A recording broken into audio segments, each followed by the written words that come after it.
There is a moment in every person's life when being good begins to feel expensive. Not morally expensive, not spiritually heavy, but painfully, tangibly costly. You feel it the first time you stay silent while someone takes credit for your work.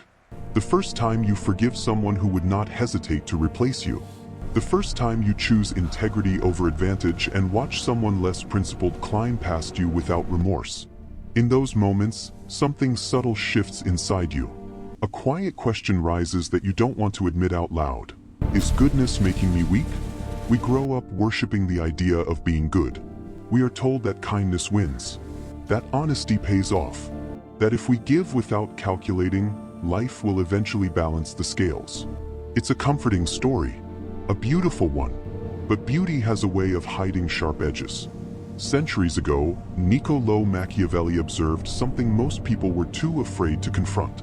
He watched rulers rise and fall. He saw men praised for virtue one day and executed the next. And through the chaos of power and survival, he wrote something that still unsettles us today.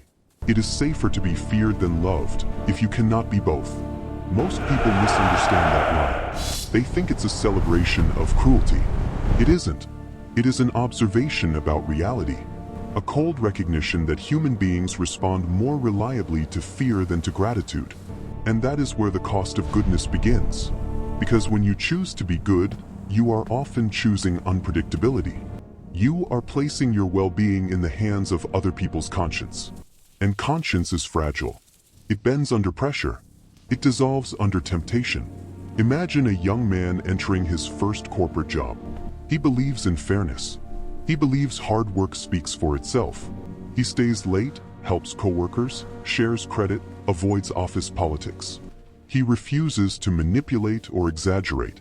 Months pass. Promotions are announced. His name is not called. Instead, the colleague who networked strategically, who subtly positioned himself as indispensable, who withheld information at the right moments, that colleague advances. The good man tells himself to stay patient. He doubles down on virtue. Another year passes. The gap widens.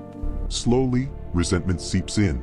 Not because he regrets being ethical, but because he begins to sense that the system does not reward goodness consistently. It rewards leverage. This is the hidden truth Machiavelli understood. Systems reward those who understand human nature, not those who ignore it. Human nature is not purely noble. It is driven by fear, ambition, insecurity, desire for status. When you present yourself as endlessly forgiving, endlessly accommodating, endlessly generous, you may inspire affection, but you also remove consequence. And without consequence, people test limits. Goodness without boundaries becomes permission. This is not just about politics or business. It plays out in friendships, in families, in love. Think of the partner who gives endlessly, who compromises repeatedly, who avoids confrontation to keep the peace. At first, they are adored, appreciated, but over time, something changes. Their flexibility becomes expected. Their patience becomes assumed. Their sacrifices become invisible. And invisibility is the tax the good often pay. There is a psychological principle beneath this. Humans anchor value to scarcity and resistance. What is freely given is subconsciously discounted. What must be earned is cherished. When you are endlessly available, endlessly understanding, you may feel virtuous, but you also risk being undervalued. Machiavelli did not argue against goodness itself. He warned against naivete. He warned against believing that virtue alone shields you from exploitation. He lived in a world of shifting alliances and betrayals, where rulers who tried to be purely merciful were overthrown by those who understood that mercy without strength invites invasion. And although our world looks different now, glass towers instead of stone fortresses, the psychology has not changed. People test what they can get away with. The shocking cost of goodness is not that it makes you immoral. It's that it can make you predictable. Predictability is comforting in relationships. But in competitive environments, predictability is vulnerability. If everyone knows you will forgive, they push further. If everyone knows you won't retaliate, they calculate accordingly. If everyone knows you value harmony over confrontation, they weaponize your peace. There is a haunting scene that plays out in many lives. A leader tries to be liked by everyone. They avoid difficult decisions. They tolerate underperformance to seem compassionate. They excuse minor betrayals to appear magnanimous. For a while, morale seems high. But beneath the surface, standards erode. Discipline weakens. The strongest contributors grow frustrated. Eventually, chaos replaces harmony. The leader who wanted to be loved loses respect. Machiavelli would not be surprised. He observed that fear, when controlled and measured, creates clarity. It sets boundaries. It defines consequences. Love without respect becomes fragile. But respect anchored in strength endures. This is the part that unsettles us. Because we want to believe that kindness is enough. That the world operates like a moral ledger. That good deeds accumulate protection. But history and psychology tell a more complicated story. Goodness is powerful when paired with discernment. Without discernment, it becomes self-sacrifice masquerading as virtue. There is a difference between being kind and being incapable of saying no. Between being generous and being unable to enforce limits. Between forgiving and refusing to learn. The cost becomes visible in small erosions. The friend who only calls when they need something. The coworker who delegates their responsibility onto you. The family member who assumes your availability without asking. Each moment seems minor, but over time, the pattern forms. And you begin to feel drained, unseen, quietly resentful. This is where many people face a crossroads. They either harden completely, swinging from excessive goodness into cold detachment, or they remain stuck, quietly suffering, convincing themselves that endurance equals moral superiority.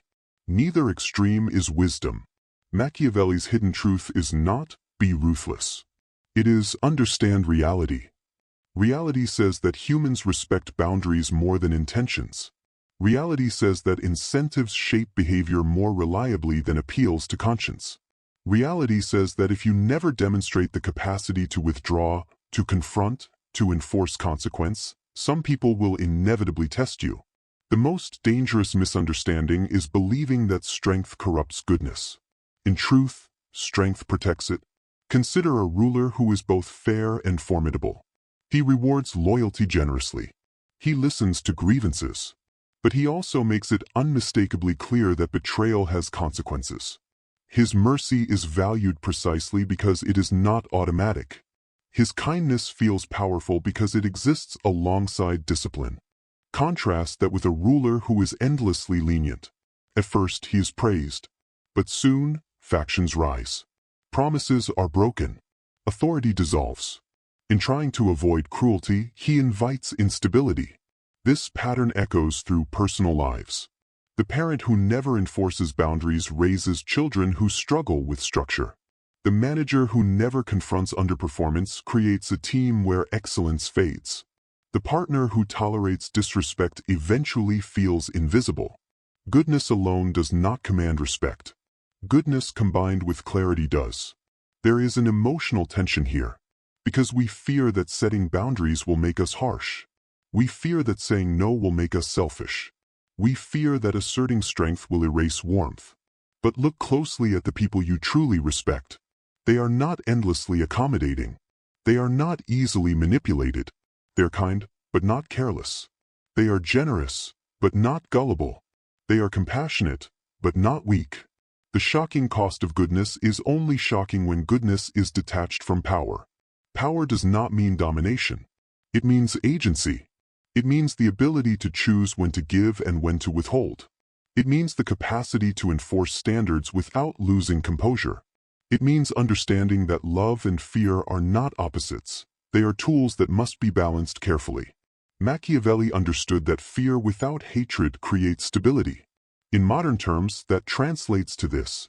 People must know that crossing your boundaries has consequences, even if you rarely need to enforce them. The irony is that once you establish that capacity, you often need to use it less. Because clarity prevents escalation.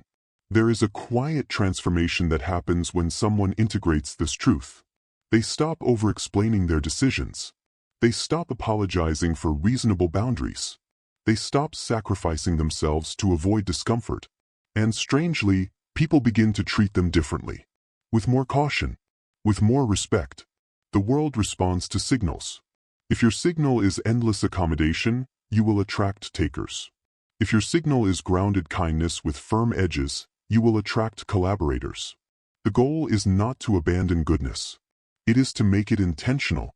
Ask yourself, when you are generous, is it chosen or reflexive? When you forgive, is it wise or habitual? When you stay silent, is it strategic or fearful? These questions are uncomfortable because they reveal motive. Sometimes we are good, not from strength, but from fear of conflict. Sometimes we avoid confrontation not because we are virtuous, but because we crave approval. And approval is addictive. Machiavelli's hidden truth whispers that if you depend on being liked, you are easily controlled. But if you depend on being respected, you become stable.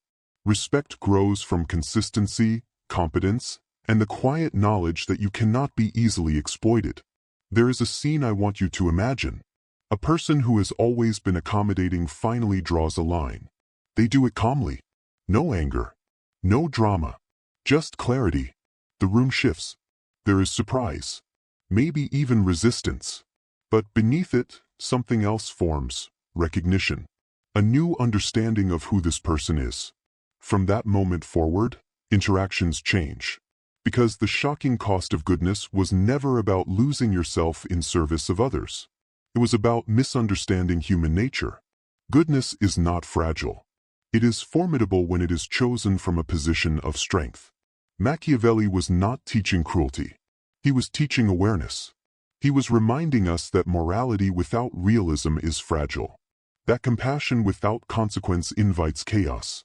That leadership, whether of a nation, a company, or your own life, requires the courage to accept that people are not always guided by virtue.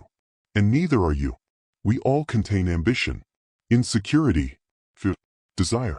The sooner we acknowledge this, the less likely we are to be blindsided by it in others.